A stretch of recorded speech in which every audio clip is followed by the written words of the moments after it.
So I lost my voice. Yep, lost my voice. So, aka this voiceover. Today we're going to be making a creamy, dreamy strawberry milkshake fudge, which just so happens to be vegan. This is something that I'm experimenting with. This is brand new, and so bear with me. I'm going to show you how this works out, and I'm going to give you a little feedback as to what I think of this. Okay, so of course, the star of the show is strawberries, fresh strawberries, aka the strawberry milkshake fudge. All right, let's go. Let me show you what I'm working with. So we have strawberries. Then you're going to need some coconut chips. We're going to do some vanilla extract, pure vanilla extract, please, and some coconut oil or coconut butter, some maple syrup, real maple syrup, and these are soaked Brazil nuts. I've soaked them overnight. All right. Also, I'm using heart molds, those are silicone, as well as a little Ninja blender. Okay. So here we go. We're going to start with the strawberries. Open up my little blender, and we're going to actually cut those with a small knife. We're just going to cut the tops off and just pop them in. You don't have to cut them any smaller because the blender is going to do all the work. Right. We continue to do that. I would recommend doing fresh strawberries. The taste does make a difference. If you only have frozen, that's fine. It's just going to be a little icy. Although we are freezing these, by the way. So, but I'm using fresh. And this is my first time making this. So I couldn't tell you if frozen would work yet. All right, so we have all our strawberries in there. We're going to pop the top back on.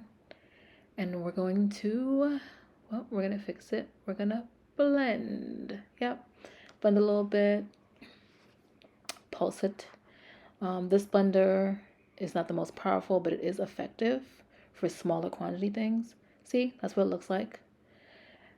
And what we're going to do is we're going to add a little bit of maple syrup to this, right? So we're going to pour in the maple syrup, and we'll measure it over it and pour it in. Okay, tap it in, make sure all that maple syrup goodness gets in, and we're going to also put in a little bit of vanilla extract.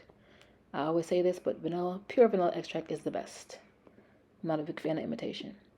Right, so pop the top back on, and we're going to blend again. Right, there we go. See, look at the consistency. It's getting to where we want it to. It's liquefying. It's coming together. It's going to be nice and smooth. Right, let me show you. Look at that. All right, that's going to get thicker, by the way. All right, so we're going to take the Brazil nuts that I've drained, and we're going to pour the water off. I'm using like a fine mesh sieve or strainer, right? And I'm doing that so that I can catch the Brazil nuts, but also pour off the water that it's been soaking in, right? And I'm going to put that to the side, and we're going to drain it. Now, Brazil nuts do have some sort of a skin, and I'm talking about a little bit of a skin. They remind me of almonds in that sense. I like Brazil nuts, so I wanted to try something different because they're very smooth and creamy. But see the little bit of skin? I'm going to try to take it off a little bit. You can kind of peel it with your nail. Also use a knife. But it is a lot of work, by the way. So I decided and opted not to take off all the skin, but popping it in. All right. And then we're going to go ahead and add a bunch of coconut oil. Now, when you buy coconut oil and the temperature happens to be a little on the warmer side, it will be in its liquid state. When it gets a little colder, this is when you see it just like this, which is why people say coconut butter, but they're interchangeably the same thing. It's just one is a texture when the atmosphere is warmer, and when it's like this, that means it's gotten a little bit colder in the atmosphere wherever it's being stored.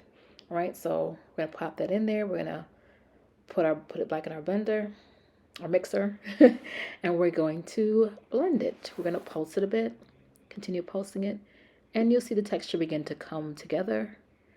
All right, and now we're gonna add the coconut chips. I got this because I did not have any other fresh coconut, but I'll make a note on that later on. Coconut chips are very good. This is just a dried out coconut flesh, and we're gonna just put some of that in there. I love coconut, by the way. Oops, Oops, almost dropped it. All right, so we're going to pop the top back on, and we're going to do what again? We're going to blend. Yes, blend. All right. It's going to come together. There it is. Look at it. It's coming together really nice. I'm going to keep pulsing it. You can keep looking at it. You can tell. And now let's give it a good look and see. Oh, look at that. I'm actually going to look at it, and then I'm going to taste it to see where it is. It looks like a creamy mousse. It really does. Let's give it a taste. Mmm. Okay. All right. I like it. Yep. Pass the taste test. But I do want it to be a little bit more smooth, so I'm going to mix it again. I'm going to continue mixing it. All right. Let's see where it's at right now. Yep, it's good. So ready to put it into our molds. I'm giving that mold a shake. And I'm going to take a spoon. Honestly, I probably could have used a dropper, but I just used what was at hand. You can do the same if you make this. Because the cavities of these molds are very, very small. I mean, they're cute, but they are very, very small.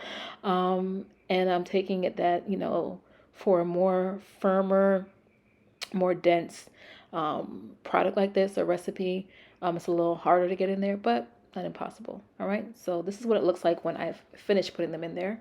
It took me a little while. And then I have excess. I'm taking a knife and I'm just scraping off the excess.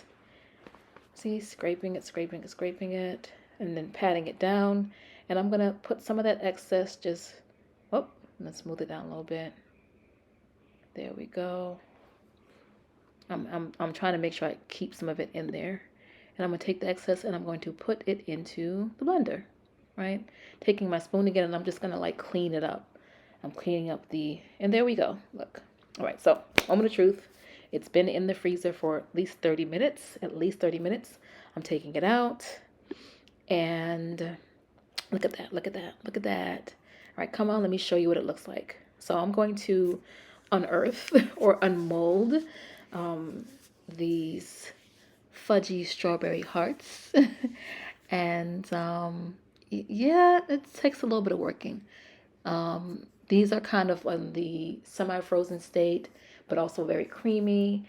So they're not the easiest thing to get out, although silicone usually is easy to get things out, but these are definitely taking a little bit of working. I'll probably experiment and see if it works if I leave it in longer, but I really wanted to try this, so that's why I popped it out. Probably about 30-45 minutes. That's how long I left it in there. All right, so we're gonna push and just squeeze it out as best you can. All right, and here we go. I've unearthed a bunch of them. I'm turning them over, and I'm going to show you what this looks like, right up close. Look, there goes my fudge hearts, strawberry. Now look at these. Yeah, they look so good. Look at that little stripe of strawberry. All right, let's give it a taste. Moment of truth. All right, there we go. Little stripe, strawberry, and there we go.